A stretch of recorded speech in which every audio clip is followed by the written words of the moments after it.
నిర్మల్ జిల్లా సారంగపూర్ మండలం చించోలి బే గ్రామ శివార్లో గండిరామన్న హరితవనంలో పర్యాటకుల కోసం ఏర్పాటు చేసిన సఫారీ వాహనాలను మంత్రి ఇంద్రకరణ్ రెడ్డి ప్రారంభించారు. హరితవనంలో మంత్రి సఫారీ వాహనాన్ని నడిపి అందరినీ ఆశ్చర్యానికి గురిచేశారు. ఈ సందర్భంగా ఇంద్రకరణ్ రెడ్డి మాట్లాడుతూ పర్యాటకులకు సరికొత్త అనుభూతిని కల్పించేందుకు అటవీశాఖ ఆధ్వర్యంలో సఫారీ వాహనాలను ఏర్పాటు చేసినట్లు తెలిపారు. ప్రత్యేక రాష్ట్రం ఏర్పడిన తర్వాత కేసీఆర్ హరితహారం కార్యక్రమం ప్రారంభించి పెద్ద ఎత్తున మొక్కలు నాటే కార్యక్రమానికి స్వీకారం చుట్టారని తెలిపారు.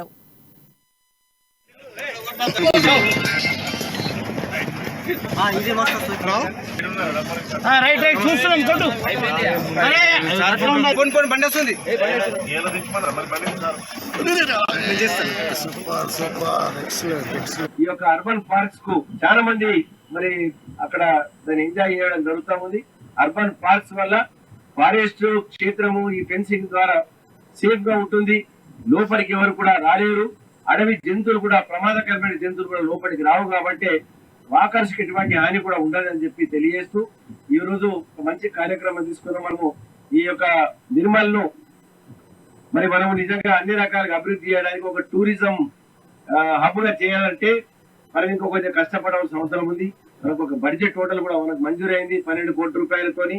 ఆ బడ్జెట్ టోటల్ వచ్చినప్పుడు హైదరాబాద్ నుంచి బడ్జెట్ టోటల్ లో దిగి మరి జెండారం గాని కడెం గాని ఇటు ఆదిలాబాద్ సరస్వతి దేవాలయం అనుకోండి, మరి Kuntala waterfall, Pochala waterfall, ఇవన్నీ మనము ఎంజాయ్ చేయడానికి సెంటర్ పాయింట్ గా పెట్టుకున్నట్టయితే టూరిజం మనం ఎక్కడికో విదేశాలకు వెళ్తాం.